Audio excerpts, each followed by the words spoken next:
All right, since Annie's still over there by the last remaining umbrella, we're going to do one more little contest. How many people, stand up if you've been in marketing research, kind of touching this industry for less than a year?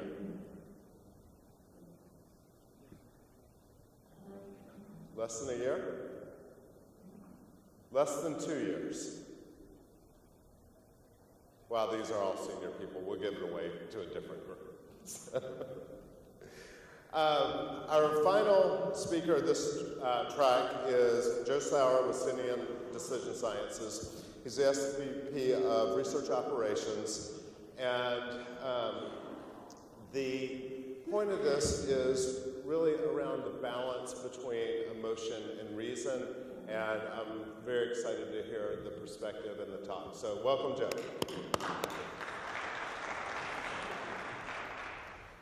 Well, for those of you that have the agenda with you, I feel like I'm starting with 2 strikes against me. I'm not Aaron Reed. I'm his understudy today, I suppose. I'm also the last speaker in between you and a break, and so I'll try to keep this as quick-moving and as engaging as possible. Hopefully some of you were able to attend the track yesterday on implicit research or non-conscious research techniques. It's certainly a family of techniques that's moving into the mainstream of the research community. I think one of the consistent themes yesterday was the need to ensure as a profession, as a discipline, that we continue to develop strong, robust methods and validate those methods wherever possible. And so what I'd like to show you today, or share with you today, is a process of validation that we followed, illustrating the power of an integrated decision-making model that combines both System 1 and System 2 cues into a single model. And unlike historically, where we've over-relied on explicit techniques, the danger in really maturing out these implicit techniques or non-conscious measurement techniques is that we swing the pendulum too far and over-rely on those techniques. And really, when you think about decision-making, even the most rapid, impulsive decisions are governed by both System 1 and System 2 thinking. And so we need to develop decision-making models that are reflective of the best possible data that we can capture on those 2 modes of thinking. So the quote of the day yesterday comes from, in my mind at least, comes from the irrepressibly upbeat John Kieran from Brain Juicer. He said in one of his poems, he said, "We do not think as much as we think we think." And so I'll offer a humble corollary to that, which is we feel more than we feel we feel. And this is really what's been pushing the research profession to really grow these techniques that try to capture emotion. We had the great fortune of working with a client based in the US named Macy's. They are the largest fashion retailer in the United States.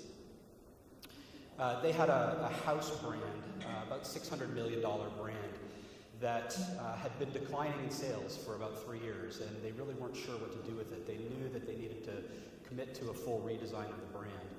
And so they did that. They actually launched, were planning to launch a spring line and a fall line within this overall master brand. And the conventional wisdom when you're a buyer, a fashion buyer in that industry, is that experience will tell you how much of a particular product you need to buy to stock the shelves. And so Macy's wanted to put that to the test and hired us to work with them to try to understand whether research could actually provide more predictive accuracy to sales than the buyer's intuition and experience. And so we readily accepted. We designed a project that involved both explicit measurement techniques. In this particular case, we designed a choice-based conjoint exercise, which gives us the wonderful opportunity, as you all know, of modifying some of the constructs of the overall offer and starting to understand, at least consciously, explicitly, deliberatively, what preferences begin to dominate in the overall decision making. We also designed what we call a sentient prime experiment, which is an implicit association technique, where we are actually capturing and quantifying the emotion involved in this decision as as well. And if you think about fashion, particularly high fashion, these purchases are as much a manifestation of yourself and give you a sense of relation to self. So there's this belief that the emotional side of things is at least as important as the rational, deliberative side of things. And so we undertook this project, delivered results in April. The May line had already been bought. And so we asked them, as part of the project, if they would share the buy data with us, in addition to the sales data that came out of the spring line. And they agreed, and it was a wonderful opportunity to provide the kind of validation that we emphasize as being so important for us. The first thing we did was look at the accuracy of the buy data, the buyers for this line. And what we found was that the R squared between, or the correlation, if you will, between the buy and actual sales data was only about 28%. The R value is about 50-some%, or 0.5. The correlation was only 28%. That's pretty low when you think about it. That means that you're buying a whole lot of merchandise that's ending up discounted on a clearance rack at some point. And so we knew that research had to provide better results. So we looked at the results of the conjoint exercise, the choice-based conjoint exercise. That actually had a correlation of 69% to the buy. So the explicit preferences, as expressed through that exercise, were actually providing us with a fairly significant improvement over what the buyer's experience and intuition suggested that they buy.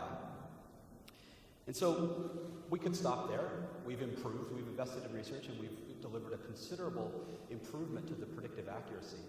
What happens, though, if we actually build this integrated model that combines not only the explicit results, but also the results of the implicit association work? You can see that incredibly, perhaps, the correlation to actual sales goes up to 94%. So we're accounting for a tremendous proportion, the majority, vast majority, of the sales data by developing an integrated model that combines System 1 and System 2 data. Now, I can hear you say, so you lucked out. It was a fluke. The critical thing here is we repeated it again and again and again with different lines and different brands for Macy's. Fashion study number 2, you can see that we actually delivered an R value of 0.93. Number 3, we delivered an R value of 9.2. And just in case you think all of our studies deliver correlations over 90, we actually did a 4th time for a 4th line and came up with an R value of 0.89. So there's something really going on here that is really fundamental, is really crucial. We have gut-level decision-making that actually has a very low correlation to actual results in the marketplace, as measured in this case by sales data. We add in explicit measurement techniques, and we get a significant improvement in predictive validity, predictive accuracy. We then layer in implicit work and actually develop an integrated model of decision-making that provides extremely accurate forecasts. And after all, researchers really, at the end of the day, are in the prediction game. And so we're making predictions that have a considerably higher degree of accuracy than any other single technique or capability has in the past. So I now hear the next objection, which is, right, fashion. Very engaging topic. It's an expression of self, an extension of self. And so emotion plays a huge role in that. What about some of those other decisions that we make, the other 999 decisions we make in a day? How about those? Well, you can't get much blander than oatmeal or porridge, as they say in Europe. And so we actually had an opportunity to do a similar type of study with Walmart. And they were looking to do some research to understand how they should allocate shelf space to different brands of porridge, and specifically looking at the interaction between price and pack size. And so they were trying to optimize that relationship in the context of a store shelf. Once again, we did the research in the fall. The hot time of year, pun partially intended, for oatmeal is in the winter time, so January, February, March in North America. And in this particular study, we didn't have access to the buy data, but we certainly had access to the sales data. And so we went through a similar process where we looked at the explicit results only. So in this particular case, it was a max diff exercise rather than a conjoint exercise. But the system 2, if you will, research technique, this rational, deliberative, purposeful technique, delivered a fairly low correlation at a 0.41. In this case, we're actually going to separate out the different models. So instead of looking at just the explicit and then an integrated model, we're actually going to look at the explicit and then the implicit and then an integrated model. In this particular case, we actually drove the correlation with using the implicit results, the results of the implicit association test, up to 0.51. Not bad. Better than the explicit results alone, better than max diff results alone, but still not where we'd like to be. We'd like to be up higher than that if possible. So when we develop this integrated model that includes both explicit data and implicit data, we're back up into a more comfortable range in terms of confidence in our predictive accuracy of a correlation of 0.8. Now it's important to understand with both of these case studies, these are a priori predictions that we're making. These aren't like media mix modeling or some other modeling techniques, where you get data and then retrofit a model that answers that data, that speaks to that data.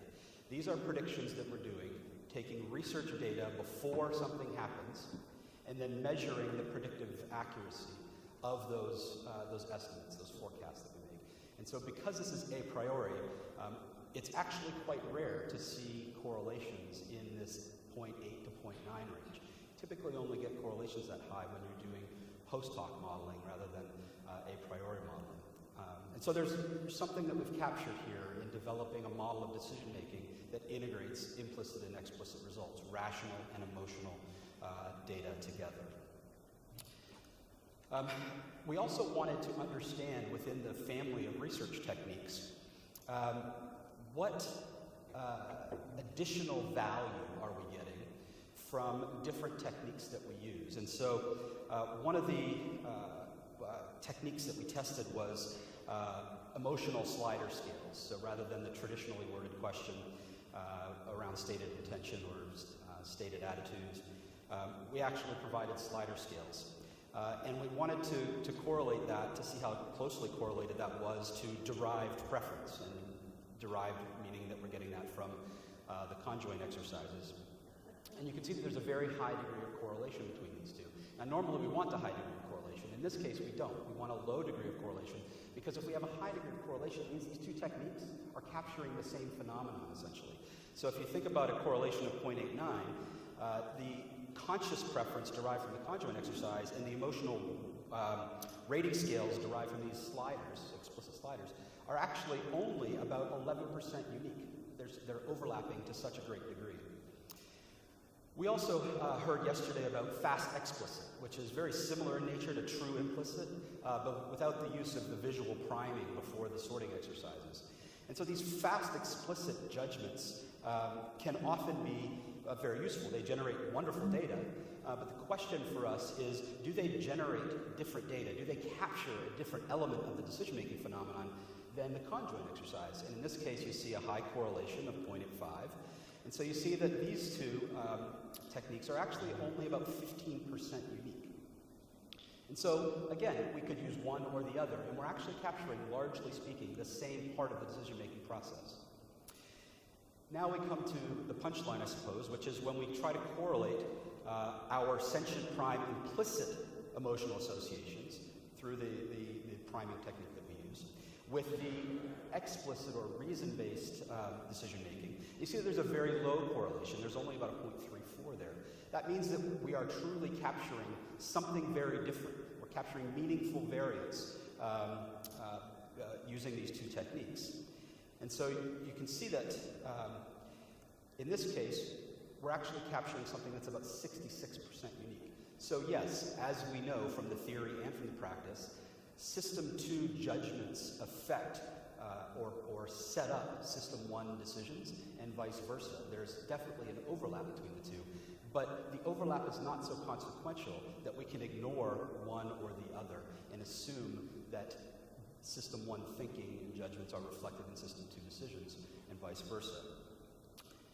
And so, given that we're capturing such meaningfully, or such different parts of the decision process, the question then becomes, is it meaningful variance, or is it just noise? And as you can see from our hot cereal sales, our porridge sales, that we actually are capturing meaningful differences that are contributing meaningfully, significantly to the predictive accuracy of our forecasts. And as a result of that,